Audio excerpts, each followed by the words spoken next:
What up, Long Beach? Welcome back to a very special episode of LBST. And like Matthew McConaughey sitting in a Lincoln, sometimes you just got to look back before you look forward. As always, I'm co-sports editor JJ Fiddler. To my right. All right. Mike Gardavasio, co-sports editor, and to my right, I ain't driving a Lincoln, but it's Tyler Hendrickson, and we got to thank our sponsors. They put the Eaton 2nd Street, but also the cheer and holiday cheer.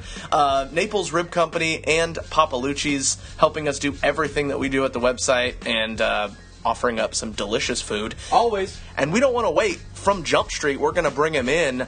Our Bosco Braves beat writer extraordinaire, baby, Chris Trevino, who's here to talk all kinds of sports. What it do, Chris? Welcome to the start of the show. Quite the alliteration there, Tyler. You pulled that one out. Great to be on the intros for once, guys. I'm loving it. Not for once. Come on. How short the memory is. When Tyler took a little sabbatical, you were doing the Papalucci's and the Naples rib drop, and you hit it out the park first try. So, Coffee Mo. Look, 2014 was a great sports year in Long Beach, but that is not a surprise. It seems to be every time we look back at things that happened in the local sports scene, we run out of space. Whether that's the countdown of the top moments or the top play videos we do, every time we look back, it's like, remember? Every time. So let's swing it around real quick. I mean, when you look back at 2014, what's like the first thing you think of? You know, for me, just that basketball season, JJ, you wrote a great column that actually might be one of the articles that most sticks out to me about how that was, the best high school basketball season that Long Beach had perhaps ever. And this is a town where you really say something to say that. But just in the Moore League, you had the Poly boys basketball team wins the CIF championship. The Poly girls basketball team wins an Open Division state championship. The Milliken girls basketball team wins the CIF championship. Milliken and Compton both made deep playoff runs on the boys' side. And on the girls' side, even Lakewood won a game. I mean, it was just a really top-to-bottom phenomenal year. And I think that's what I remember. I mean, we just basically had over a month of playoff basketball where we were just covering win after win after win and eventually going up to Sacramento to see 2 state championship wins because we also had Bosco winning a state championship there and the Poly girls. So it was really just one of those seasons that I'll remember. There's a baseball season from a few years back that we all feel about, but I'll always remember that basketball run in the playoffs. Well, Mike, I think that we have a mutual memory from the 2014 calendar year. I'm just trying to be polite to you and leave the door open, basically, yes. Yeah. They used to never want to hear us. Remember? The Poly track team. I mean, we went across the country to check out the Penn Relays with that Poly track team. That was an amazing experience to get to see that event, much less a team doing well and winning a national championship at that event. An event founded in the same year as Long Beach Poly, 1895, which is 2 years before the city of Long Beach was founded in 1897. So, yes, there's some history at the Penn Relays that we got to see. So, yeah, there's some historical significance. It's so old, in fact, and I just have to throw this out there. How old is it? Thanks, JJ. I don't think we talked about this, but the Penn wheel that you get if you win the race is Ben Franklin, because it's Franklin Fieldhouse, named for Ben Franklin, handing an award or a scroll, I think, to 3 naked men. They're naked. Right, and it's such an old event that when they started doing that, everyone was like, yeah, sure. That doesn't seem weird at all. But that was just part of it, the Penn Relays, because they also, had a great run at state, nation-leading times. We saw the end of a great career in Ariana Washington. Got to do a really cool documentary of the whole season, and that was really a lot of fun to do that. So that's my memory, with Mike as well, certainly, is that Poly track team. Chris? I think for me, it's just kind of football season in Bosco. I mean, you guys know I came in very late when I started here. I think it was 1 week out before the playoffs started when I got here, and I just got jumped in. I didn't get to experience an entire football season like you guys have done over the years. I didn't get to go to preseason practices, didn't get to go to all that and learn the players and coaches and all that. So I really enjoyed having a full season and also covering St. John Bosco. I mean, you guys jokingly call me the Bosco beat writer, which I'm thinking about adding onto my business cards when I get my new ones. Like it. But it was just great to be able to follow a team for a whole full season and experience what you guys love doing. So I really was glad to be a part of that and just experience that for my first full season. Yeah, that's a really good one. It's hard to miss teams that are winning national championships and then coming back and winning the games that they won this year, especially in that Trinity League. Mike, you said basketball and then you mentioned baseball. I think that's got to be mine. Baseball in 2014 was just amazing. Things I never thought I'd see only because we expected to see them so many times and never did. We saw the Dirtbags get back to the NCAAs, just a fantastic pitching staff, something that came together with that team that we had felt like was right on the cusp. And then speaking of Dirtbags, you've got Jason Vargas and Jared Weaver facing off in a playoff game just down the street at the Big A in Anaheim. And then a couple weeks later, you've got Matt Duffy and Jason Vargas in the World Series. And then you've got Lakewood's own, Long Beach State's own Matt Duffy going all the way, winning a ring with the San Francisco Giants, coming back to Long Beach and telling us all about the different parades and all the things he got to do. That was just amazing. And when I think about on 2014, I think about baseball. And then the second thing is the conversation that I had with Duffy after the World Series championship, where I'm talking to him about how weird it is watching him on television being on that stage. And he said, yeah, I can remember looking and watching my heroes be in the World Series and thinking that was never an attainable goal. And I almost wanted to say, yeah, me too. I had never watched Matt Duffy play at Blair Field thinking, one day I'm going to watch this kid win a World Series, and it's going to be really, really special. So it was like it pulled back some sort of magical curtain that I didn't really realize was there or never even tried to pull back. But when I did, it felt like something out of this world. Well, and credit to Matt Duffy because he wouldn't even be offended by you saying that. Because I said the exact same thing to him. I was like, I think Troy Buckley pointed out he's like a career 2-something hitter at Long Beach State and then is a World Series champ. But yeah, he was not the J.P. Crawford, the Shane Watson, the Chase DeYoung that you sort of circle and go, I got to set up a Google News alert for this kid to find out what's happening. Wasn't drafted after his junior year in college. I mean, as a senior, goes in a low round. Yep. And then now is a World Series champion, which how many Hall of Famers chased for their whole lives and never got to say? Unbelievable. Great individual stories all around. I think we've already mentioned like Ariana Washington, and obviously all the guys at the Bosco football program. But, is there anybody this year that maybe you didn't really think about or put in a headline that really deserves a shout out? The first one I think of is Jeff Evans over at Wilson High School. Girls golf coach, boys golf coach, now taking over athletic director duties. And I'm not telling anybody anything they don't know. We rely a lot on coaches and schools reporting their scores. We cover a lot of schools, and you can't be everywhere. So we depend on people getting us information. Jeff Evans is near, if not the top of that list of guys who make sure that we get what we need. I mean, this guy's sending out press releases for coaching changes of lower level sports. He's all over it, and it's guys like that really make us look good. Well, and if we're shouting out coaches, I want to give a brief shout-out to Alicia Lamau over at St. Anthony. Girls volleyball does a great job reporting scores, and we appreciate the coaches that do that, by the way. So, also, your favorite last name to pronounce. Lamau. So if you're a coach and you want to get shouted out, send us those scores, baby. Be consistent. But interesting situation between myself and a Poly football player, Amari Lyles.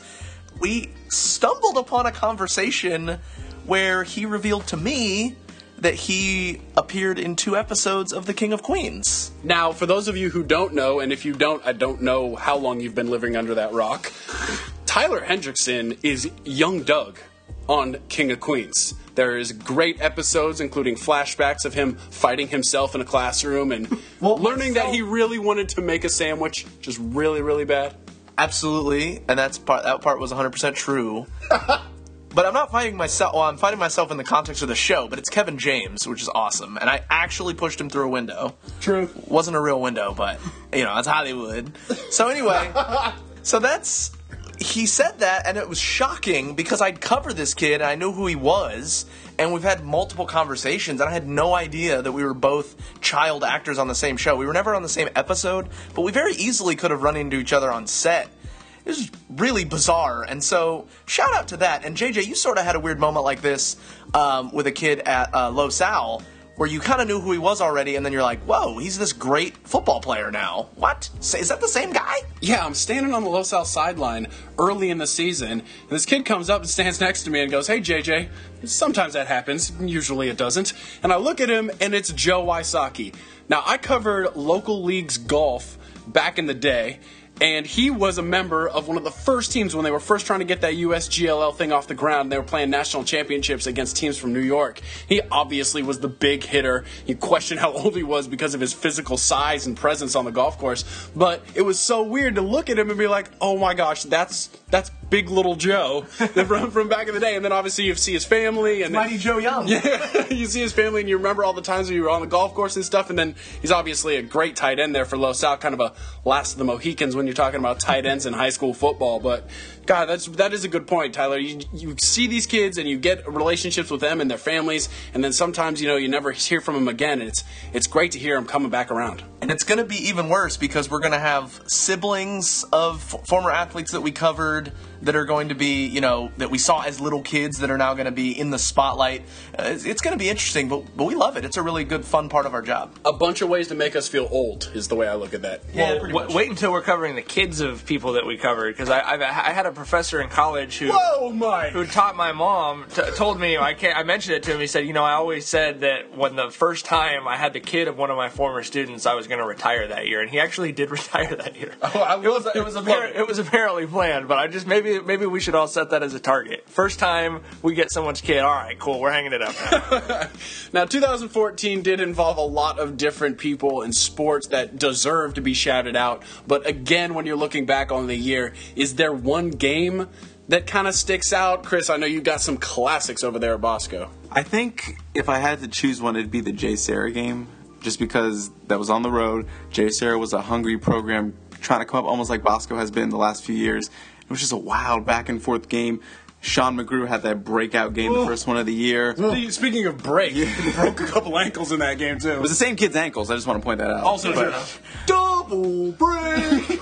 And then the gutsy fake punt at the end to seal the win. It was just a great game all around. Just a great Trinity League action that kind of epitomized the craziness of that year. Great McChoice. For me, I go back all the way to January, so I go 11 months back. I got double overtime for you, baby. We were at Milliken, Jordan Milliken. We expected the Rams to kind of be in control of this game, but the Panthers, they were playing no games.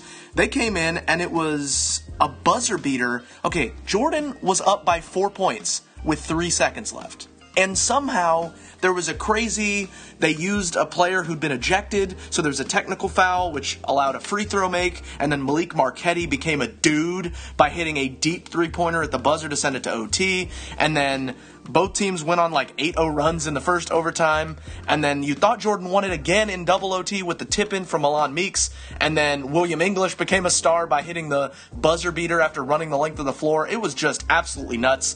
The splash zone, I think, was born on that night as they just realized we have a crazy exciting basketball team. We need to come to all these games. So that's the one that I remember just completely caught us off guard, and man, that was a heck of a game. Chris Francis wasn't even there, by the way. It's just there's so many levels. That's got to be the Meek Mill game of the year. So many levels in that game. I was at that game, and I remember with you, and I'd totally forgotten that Chris Francis wasn't there. Right. Because that was like the 8th most interesting thing about the game. No. I would probably go with Long Beach State women's volleyball's 5-set win over Hawaii that I covered, which was, the match was exciting. They were up 2-0. They give up 3 and 4. To go to a 5th, and you I think everyone in the pyramid, to be honest, kind of felt like, okay, well, this is what they've done. They're good enough to compete, but they're not good enough to get over the hump. That was the match where when they beat Hawaii, you sort of felt like, okay, maybe this really is kind of a different team and perhaps a special year, and it did end up being that.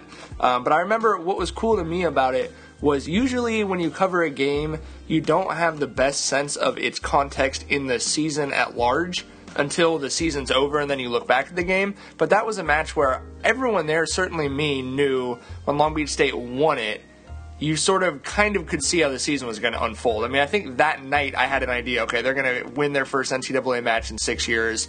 This is going to be kind of a reversal of fortunes, and it did end up being that way. That's a great one, and there's so many comebacks that come to mind when you look back. But I think the best comeback of the year has to go to Poly softball. Oh my goodness. They're taking on Norwalk in a wild card matchup, and 12, count them, a dirty dozen of unanswered runs to come back from an 11-0 deficit.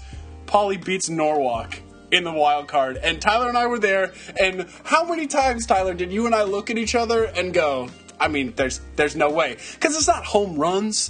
It's not big plays. This is softball, man. This is dink and dunk. Get people on, move them over, get them in. And they did it 12 times unanswered after being down 11-0. Oh, mercy, mercy me. They were 6 outs from being mercy ruled, okay? They were 6 outs from the umpire saying, we gotta stop this thing. You guys are Stop the fight! Yeah, right? You guys are getting just manhandled. For your sake, we're going to end this game because there's no way you're gonna be able to win. And then they were just like, how about nah? And then scored 12 straight. It was redonkulous. I couldn't believe it. Thinking back on that game, but you're right, JJ. There weren't any. You're not going to hit it over the fence at Joe Raji. No. So they just had to keep putting the ball in play, move runners over, and they just kept believing. And props to them for making it happen. But, I mean, there's video, so you know that it happened. But, oh my goodness, what the heck? Well, there's plenty of video to go around all throughout the year, and you can look back on that. We're going to do a top 10, like we said, best plays of the year. We're also going to do a top moments of the year, so make sure you get at us via social media or leaving a comment on the website to let us know what you think should be on those lists as we reach the end of 2014. Now let's go behind the scenes a little bit. Let's pull that curtain back. Try and think of a moment that happened in 2014 that wouldn't be in a headline, that wouldn't make a video, that wouldn't even really make the podcast. Something that happened that was really cool that you won't ever forget. I did a lot of stories I was really proud of this year, so I wouldn't necessarily say that it's a story that didn't make it anywhere, but it's kind of a behind-the-scenes moment from one of those stories. Tyler and I wrote an article, and Tyler did a video documentary on Ariana Washington, the sprinter from Poly, and specifically on her family life, her little brother Gabe, and her mom, Una, and we really spent a lot of time at their house working on that story. I mean, it was a lot of video interviews. We were there multiple days. What I'll just remember is, the story's kind of about Gabe, his cerebral palsy, and everything Ariana's done to help raise him. But, Gabe, for anyone who's been at a track meet, regardless of what school you're a fan of, I'm sure you've seen him running around talking to people because he talks as fast as his sister runs. But I spent a good hour playing video games with him because that's what we needed to do to get him to be willing to do a video interview about his sister. Was he wanted to play video games because his older sister didn't like playing his superhero video games. So I actually borrowed an Xbox controller from a friend of ours, Joe Bryant, and ended up, as part of the research for a story, playing video games with a kid, on his Xbox in his living room, which I've never done that before. I can't really imagine that happening again in the context of doing research for a story. But that's something I think when I think about that story, I always kind of remember those nights over there just hanging out and, again, playing video games with a little kid. Candidly, Mike uniquely equipped to play a superhero video game. Practice makes perfect. Well, no, I thought that too until I played with a current little kid, and then it's like, oh no, I'm a grandpa. I didn't realize how old I was until this kid's like, he's got moves on moves on moves that I've never even heard of. For someone who grew up playing video games like JJ did as well on a controller with 2 buttons, Truth. Things have progressed since then apparently. Little bit. I would want to point out it was a bit of a Twilight Zone with Compton football this year, if I may. It was like a 4-month whirlwind. When we first found out that Elijah Asante was being hired at Compton, we were excited because we knew his track record. We knew Compton needed to do something to turn the program around. We thought he was it. I went out there to do the preview. Funny side note, as I was interviewing the players, sometimes if we're doing longer form interviews, we like to get audio recordings rather than just write stuff down. So I get an audio recording of these kids running over to do the preview, and then inexplicably, instead of saving it, I delete it. So that was a lot of fun. So then I had to really go off of memory and jot a bunch of stuff down. But you were all quoted correctly, don't worry, children. But anyway, so he is standing in the alley by the school. Asante? Yes, Coach Asante, sorry, because he was not yet cleared at that point. So I had to interview him on the outskirts of practice, outside the fence, which is just weird in and of itself, but I understood his situation. Then he finally gets cleared. Then they get a couple wins. It looks like things are off to a good start, trying to change the culture a little bit. Then you have the 99-9 game, which is one of our most viewed videos at this point. It was a huge story. A lot of controversy around that and everything else. So then there's that whole thing. And then, inexplicably, he gets fired out of nowhere, and no true, real explanation of it. And so now it's over, and now he's out of the coverage map. And so one of the briefest, most interesting, entertaining, and controversial cameos that I can remember. It was quite the whirlwind over there, so that's something that I will remember from this year, and it's something that maybe we haven't talked about too much, but very weird. I don't know if anybody else has an opinion on that. No, that's definitely a good one, and I do remember, I think we both kind of had a couple moments, because I went with you that day you went to Compton, we were just kind of looking at each other like, are we really talking to this dude in a gravel alley looking through a fence at his football team right now? Like, what? Yeah, that is not a story that will be soon duplicated. Chris, you got one? Absolutely. For me, it was preseason football. Before all the games started. This wasn't my brainchild, but it was for our intern of the year, Tukni, the sports science on number 1 ranked quarterback Josh Rosen. I've always watched sports science. I know probably you guys have too, and you always thought, man, that'd be cool to do something like that. I've always wanted to do that, but me no good at numbers. So, and she's a math major, so she was perfect for that. So I got to help her out with that, and it was just cool doing all those tests. We had to build a plank for him to throw out for the targets. You've seen it in the video if you watched it, but you didn't see me like cringing every time that ball came in hot. My knuckles were all torn up. They were bloody. It was just real. Like, get some pop on there, you guys. And it was just we were doing tests where he was throwing in the air trying to hit another ball, and I was just shagging balls for him down the field, like catching passes from the number 1 ranked quarterback in the nation. And I remember I turned to our photographer who was there. I'm like, a lot of people have to go and work in an office, and I get to do this. So it was just kind of a surreal, fun thing to do for our job, and just it's a really cool project, and I'm glad she let me be a part of that. So that's something I'm going to remember from this season. No, it's good work if you can get it, Chris. You're absolutely right. And I hate to just talk about myself on this one, but I've got a great story. I was having a really bad day. I don't even remember what month it was or why I was having a bad day, but I was a struggle bot. And so I'm kind of Charlie Browning my way around town. Maybe the Family Guy band is following me. And I walk into this store, and I don't realize that I'm wearing a Gazette's shirt. And so I'm checking out or whatever, and the guy goes, "Hey, are you the guy from the Gazettes? Are you the Gazettes guy?" And it just, man, he had no idea how much that meant at that moment. I didn't realize that I had my shirt on, which was probably a pretty decent clue as to who I was.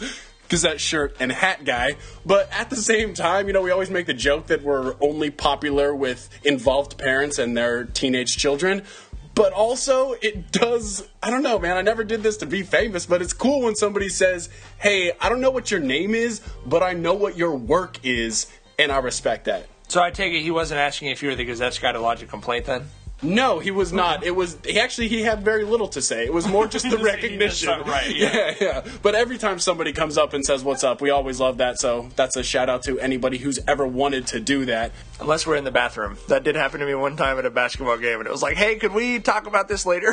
When we were in college, the first time I ever got recognized for writing was in the bathroom. And it was he looked over at my hat and goes, "I know who you are. Like, we could do this outside if you'd like." If you love me, say you love me. Don't stare at me, man. If you real, when you greet me, when you see me, if you real, you know how to holler, "What up, Long Beach?" Obviously, the end of the year, mostly a celebration as you look forward to what's coming and look back on the positive things that happened over the year, but also always kind of a bittersweet time to reflect on the people that didn't make it to the end of the year with you, that you wish were still around, and as is the case every year, in a community and a culture as rich and vibrant as the Long Beach sports scene, we lost some people that were hard losses, and we wanted to recognize them on the show at the end of the year. Long Beach State, difficult year for sure. Mo Hanif and John Kaler passed away within a couple weeks of each other. At Poly, a longtime administrator, Brad Davidson, passed away, and a D-High Compton legend, Bruce Walker, passed away. A couple of legendary college coaches, Jim Stanglin and Dick Perry, both passed, and a couple, unfortunately, always the saddest thing for us, a couple of current high school students, Frank Murphy, a senior at Long Beach Poly, and Dominique Damo Lauati, a junior at Mayfair, passed away. The one, obviously, I think shocked everyone and really stopped everything in its tracks in Long Beach for a couple of days was Tony Gwynn, Hall of Fame baseball player out of Long Beach Poly, well-known guy. His parents still live in town. And I remember that. I mean, I was at Poly the next day for a track thing, and there was a little shrine to Tony Gwynn just on the fence on MLK with flowers and signs saying, "We love you, Tony." And it was the same thing in front of his parents' house, over there, just roses and remembrances of Tony Gwynn there. All difficult losses, obviously. Every loss is the end of the world to somebody that loved that person, but certainly that left a hole in the world that we love to cover of Long Beach sports. That's it. That's all. There ain't no more. Another episode and another year of Long Beach Sports Talk, and Long Beach Sports is in the books. Thank you, everybody, who's listening to this show or checking out the coverage and giving us the hits on the paper and on the websites. I mean, without you guys and without Long Beach Sports, we'd all be working dumb desk jobs. We are looking forward to another huge... With all due respect. With all due respect. Another huge 2015 Long Beach Sports season. I don't know. What are you guys looking forward to? I think for me, it's not something on the field, it's the fields themselves. I'm looking forward to having good news in regards to sports facilities in Long Beach. A lot of big projects should be wrapping up. I think we're going to see improvements to Blair Field. The new Belmont's going to start construction. We did a big story about this, about all the other stuff that's going on, but it's a lot of renovations going around the city, and I'm looking forward to, like JJ and I had with the Ken Lindgren Aquatic Center at Long Beach State, I'm looking forward to those things opening and getting to see that, the new track facility at Long Beach State, etc., etc. Well, obviously, I'm looking forward to Tennessee being back in a bowl game, baby. The Tax Slayer Bowl on January 2nd. Let's fire it up. Down with the Hawkeyes, just like basketball. But I'm also looking forward to the repeat performance from the basketball season. So we've got some squads out there. Poly boys, poly girls, Long Beach State basketball on both ends looking very good. I mean, let's see. Compton ranked number 1 in their division again at the beginning of the season. Could end up there at the end of the season as well, if they can avoid the open division. Yes, La Mirada popping, St. Anthony girls popping. I mean, let's see what we can do as far as a repeat performance in basketball. I'm looking forward to that. I'm really looking forward to covering a CIF champion from one of my leagues. I'm really looking forward to that. I've covered some championships, but I want some from my beats. They've been close, but I'm trying to get that one. I want to do it. I got to get Cover that chip. Got to get a chip for the Suburban of San Gabriel Valley. That's what I'm looking forward to. Well, everybody wants a ring, Chris. Isn't that why we're here? You know, I've been looking forward to that in boys soccer. Boys soccer in the Moore League moved down to Division II. We've got 3 teams, Milliken, Cabrillo, and Jordan, all in the top 10 in Division II for those CIF rankings. So, I mean, let's go get one. I have yet to see anybody but Milliken make a run in boys soccer. And you know me, I'm a big soccer guy. So I want to see somebody get into the finals or a semifinal or something. Let's go back and relive that magic that we saw with that Milliken team in 2008.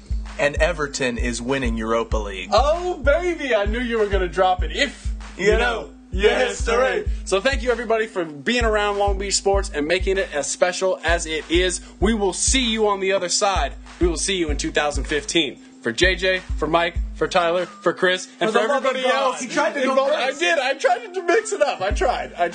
We'll see y'all in the stands. New Year's resolution, stop doing that. And we'll see y'all in 2015. Take care, Long Beach. Peace.